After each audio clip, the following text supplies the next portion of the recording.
You ready? That's the confidence I like to hear. That's how you know you're gonna have a good trip. That's very bad. Holy wow. Look at, big trees. Ooh, that was sand. Well, that's not ugly. 200 feet later, it's pine trees and cinder roads. Out of the desert into the forest. Oh, deer with horns. Whoa, this looks like a luge. Oh, this could be the luge. Everything's the luge, yay. Oh. Okay, this holds snow late. This is still on the road even, but we're going down, so it should theoretically get better, right? It's soft, like melting. No way. That's why you're out here. Touch the mountains. The tire's catching the bar, because the bar's supposed to be back here. Oh, yeah. And like, this was always a chunky section, but now it's just whoop. Yep. Very, very deep.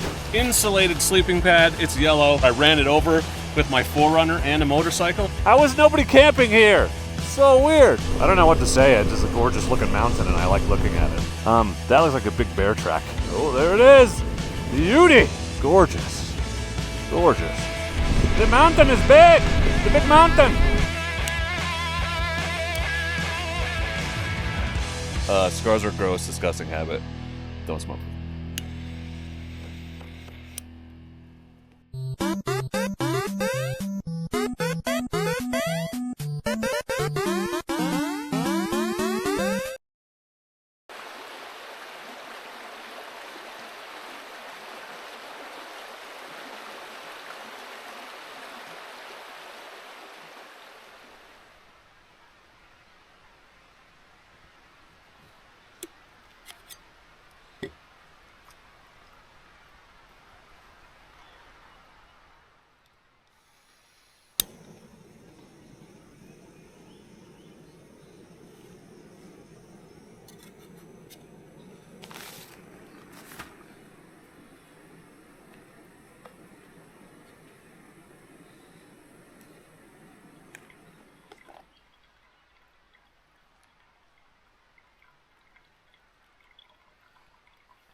It is day 3 of our Oregon BDR adventure. We are camped just off of Highway 22, about 30 miles from Detroit, probably, as on the route. If we were driving there, it's like, well, actually about 25 miles, so I guess it's about the same either way. We're into the easy part of the route now, so the hard stuff is mostly over. It should be easier cruising, which is good because my pannier rack situation has not improved. We did spend some time getting it fixed, and thanks again to the guys at Sisters Moto for helping with that. But I definitely bumped it a couple more times yesterday, and it kind of looks like it's almost exactly back to where it was when we started fixing it. So that rack's got to go when I get home, but I'm just trying to get through the rest of the trip. So this morning, I'm going to crank the preload up all the way on the rear shock, and then I'm going to move my heaviest gear out of the side panniers and into the duffel on top. Been a good trip. The bike has done well. I don't think, don't take the difficulties I'm having with that rack as an indictment of either the Ibex or the rack, the Outback rack. One, I sent Lori pictures of it and he already offered to replace it. So Outback takes care of you, and their products are good. I think it's just a combination of the tire I have on there is not a standard size, so it's a little wider, I think, because I had to squish it. So it's probably contacting that crossbar in a way that a normal size tire would not. So the force of that tire spinning forward at 30 miles an hour as the whole bike comes down on it is a big contributing factor to what happened here. Because the suspension should be able to bottom, and it's just annoying, but it doesn't break anything. I didn't have the preload cranked up high enough. I don't know if that would stop the bottoming or just make the ride better, but it would have helped on some level. I'm going to get the suspension done in a week or so. And my panniers were overloaded. I just have too much stuff. I always bring too much stuff. So all 3 of those things, plus me jumping it off of water bars, was a bad combination. But I don't think it's the bike or the rack's fault. I think it's my fault.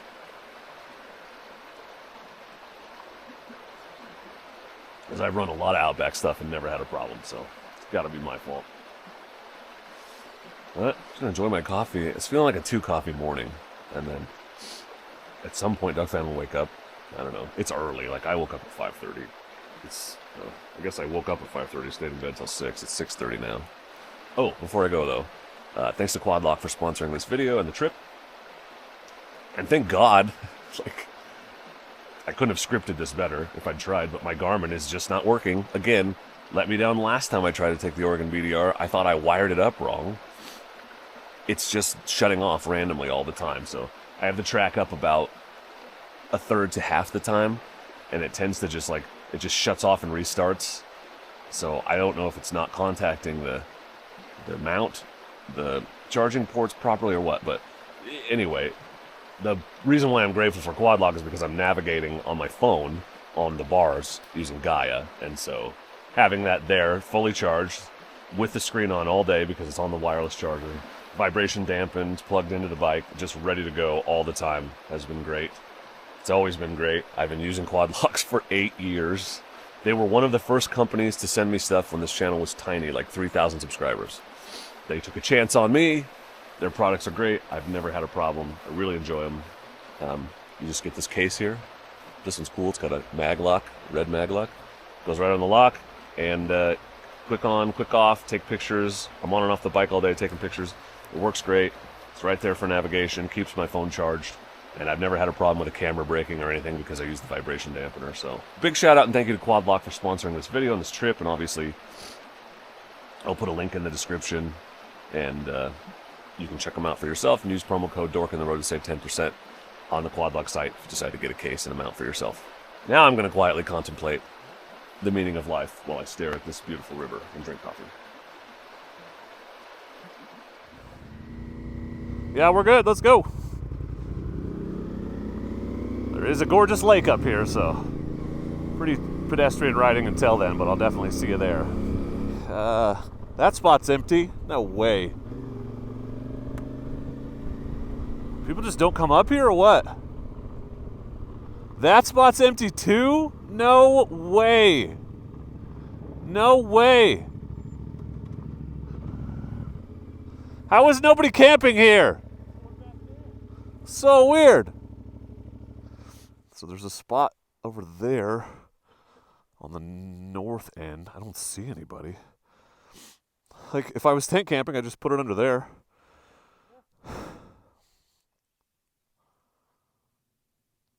Definitely one of the highlights of this section. As you saw at camp, I cranked the preload way down in the back, and I don't want to speak too soon, but it already feels a lot better.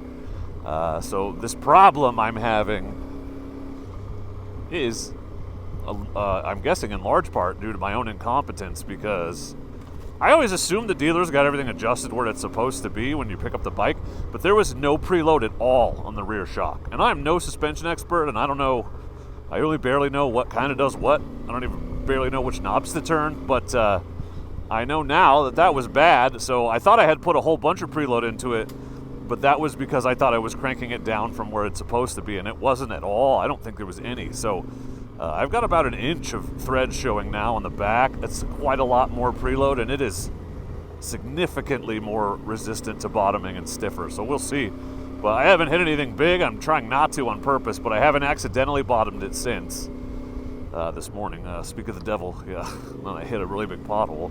But it should be the same amount of, well, the spring is tighter and it doesn't get any momentum on the weaker part of the spring, so maybe that makes it more resistant to bottoming. I don't actually understand how suspension works, and there's no, I know compression would be what I would want to turn up to prevent that, but there isn't a compression adjuster on the rear. I looked it up. So made it to Detroit on the pavement. The problem is Detroit, the city's over there. We got to go all the way around the lake to get there, but there is a ton of camping, not on the paved part.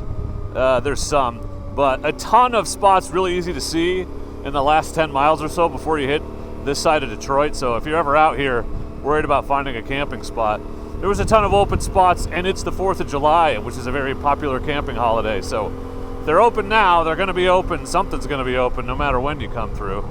There's another one. So if you're looking for a spot to camp, there is a ton between Highway 22 and Detroit. It is about lunchtime, and look at that. The food trucks are open. They should be. It's the 4th of July. Coffee truck's open. Well, there's a lot of people parked there if they aren't. Just saying. The restaurant is closed, and the other one burned down, so it's pretty much food trucks or convenience store. This is bullshit.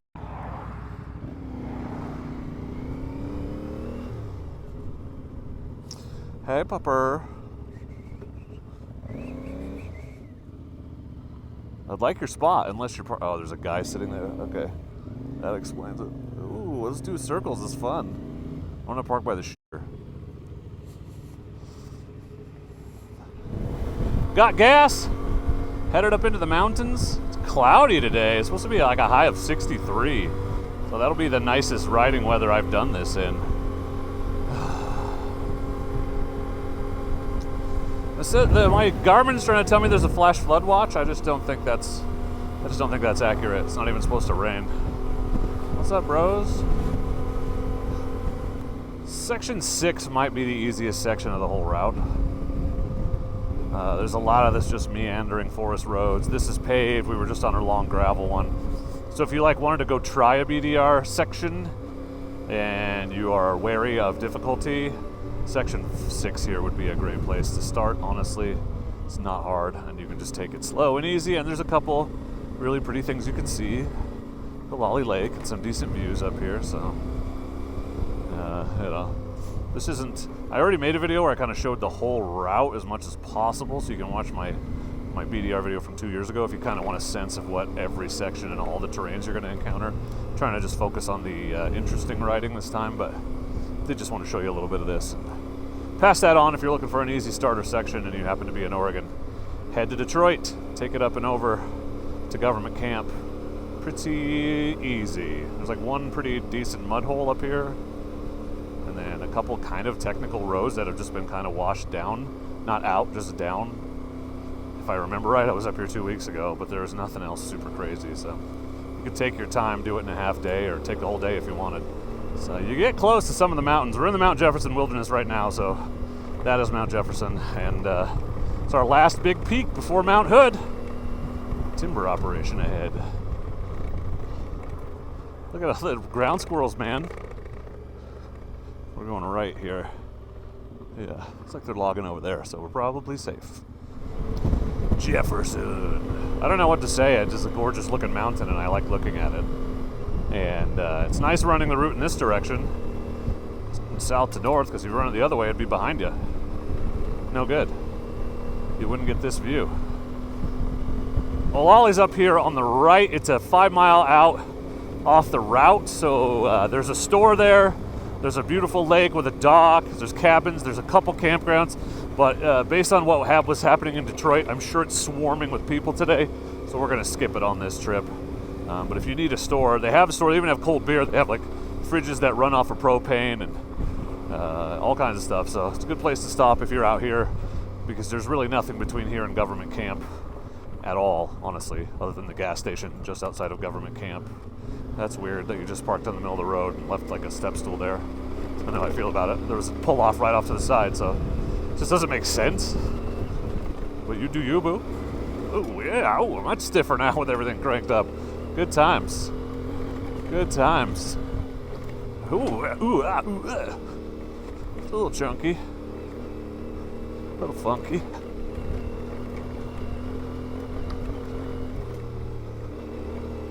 Yeah, some rocks. Seriously, the hardest part of this section is right in here. Oh, there's a jump I don't want to hit. Ah, good, it didn't hit. Didn't rub in the back. This Ibex is doing very well, though. I'm really pleased with it, aside from the mile-adjusted suspension. It's a pretty good BDR bike. It doesn't get all scary, heavy, and unwieldy in the gnarly stuff. I'm not saying we did anything super gnarly, but like in the sand and the rocky stuff and the stuff we dealt with in the first day, I don't know what I would have done super differently on a different lighter bike. So it's got a lot of confidence. They're finally one. That's the first BDR I've seen since the first day. Yeah, on the first day I saw one guy pulled off to the side of the road. That's the first other person I've seen on a motorcycle. So we didn't see anybody yesterday at all. And it's 4th of July weekend, so it's super weird. That looks like a big bear track. You can see the individual toes and the pad. That or it's small Bigfoot. Oh, there it is! Beauty! Is there nobody camped right there? No way. There's nobody camped right here. That person's gonna... There's two more spots over there. One's more shady than this, but... Oh my God, there's nobody here.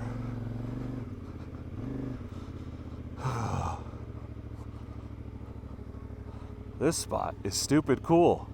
Gorgeous. Gorgeous. Worth a stop anyway.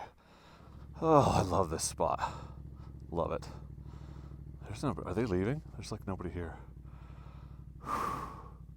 It's only 2 o'clock. I don't know if we're stopping.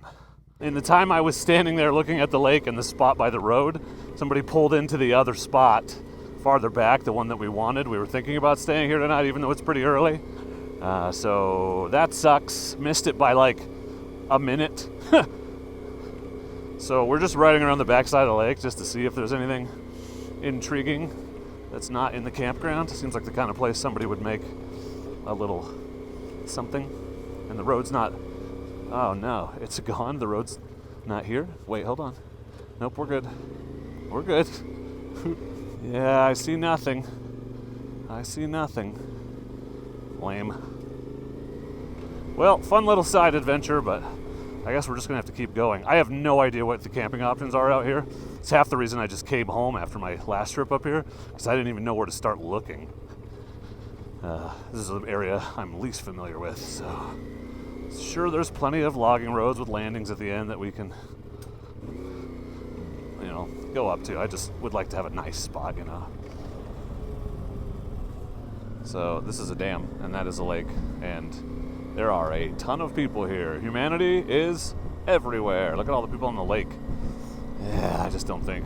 It's not a great weekend for easily accessible camping. It just sucks when you don't know where the hard to get to stuff is, but we'll keep looking. Hey, there's Mount Hood. Ain't she pretty? That's a biggin. Getting close now. I think it's chilly up here. Should be a lot warmer this time of day. A little concerned about overnight temperatures. I don't have my warmest bag. It's fine, but it's definitely not for close to freezing temperatures. I guess we'll find out. Okay, so here's the plan. We're at the gas station here on Highway, I think it's Highway 26. And about to Mount Hood. We're going to pass right by it. And there's just not any good sites, dispersed sites right now because it's 4th of July back off of the main road. So we're going to actually go on to Bennett Pass and then start looking at side roads there because there'll be a lot less competition. So it's only 10 miles from here. So we're going to head up there. So we'll complete Section 6. This isn't the end. It's Government Camp, which is like 2 or 3 miles up the road. Well, we'll complete that and then keep going on to Section 7. It's about 4 o'clock. It feels later. So plenty of time to get set up and figure everything out. Just like it's so dark because it's overcast. It feels like it's like 8. But it is not. Ran into a few fellow bikers here at the gas station.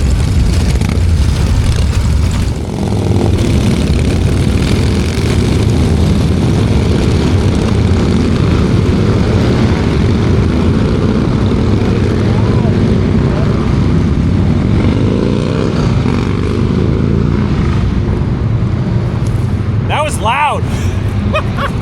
It was awesome. The mountain is big. The big mountain.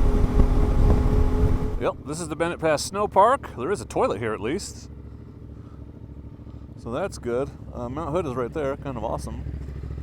So Bennett Pass, gonna go to the viewpoint, the iconic viewpoint, and then honestly, we're trying to decide if we should go down to a lower elevation to camp because the best estimate I've seen up here is 42 degrees overnight, and my bag is a 35 degree bag, which means it's really a 50 degree bag. And I'm not gonna die, but I'm not gonna be comfortable. The real problem is my companion here didn't even bring pants. So he can't even like sit around camp because he doesn't have a pair of pants. Because earlier in the week, the forecast was much warmer looking. So I don't know. I don't know what we're gonna do. My major concern was getting food and not having to eat my bag meal, and I just had a corn dog and freaking burrito at the gas station, which to me is better than eating a bag meal and having to deal with all that. So I'm happy with that. I don't really care where we camp from this point.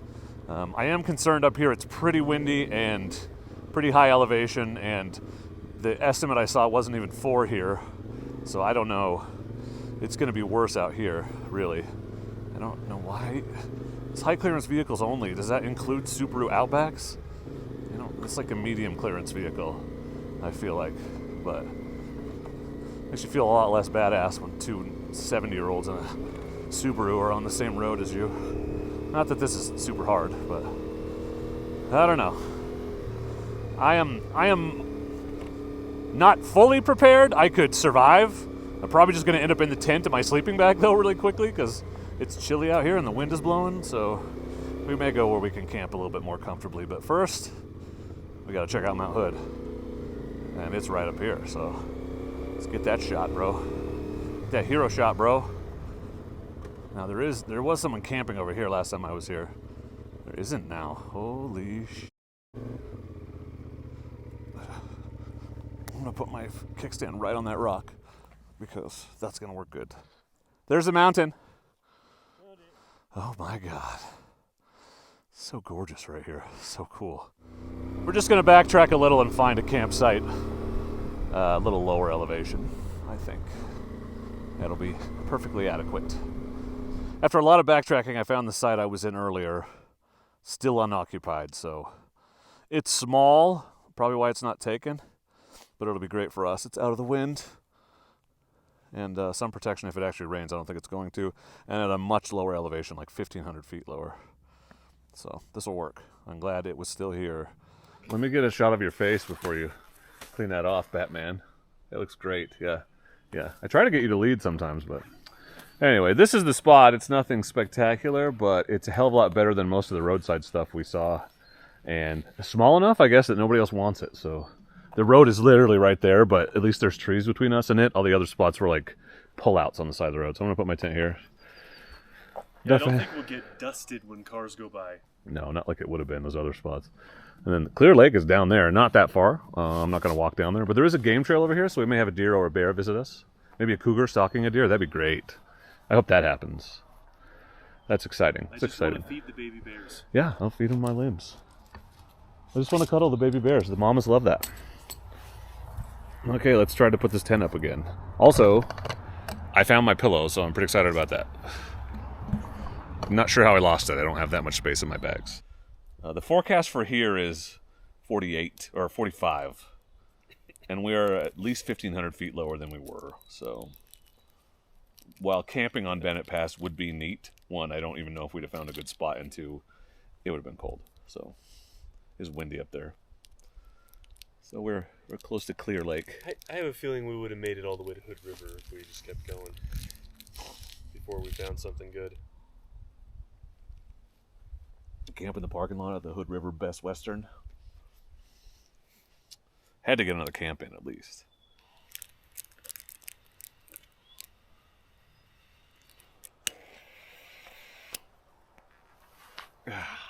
Cigars are gross, disgusting habit. Don't smoke them.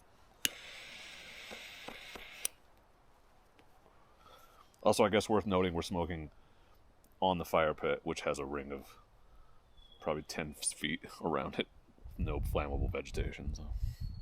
Yeah, it's literally the 4th of July. This is probably one of the least dangerous things for forest fires that's happening in these woods right now. Yeah, I still have all my fingers. We literally saw a group with a fire. Yeah, during the fire ban. Super cool. Super cool. Definitely do that. Frustrating. 3 days. Good 3 days. A little bit of adventure. First day was challenging. Second day had all kinds of fun stuff, snow, and then I broke my racks, and then I had to ride through some fun and not fun stuff. I still think side-by-sides should be banned unless I'm driving it. Yeah, there you go. You're the only responsible one. Yep. That's generally what people say about you. Yeah. I can't believe we got that spot last night. It's pretty cool.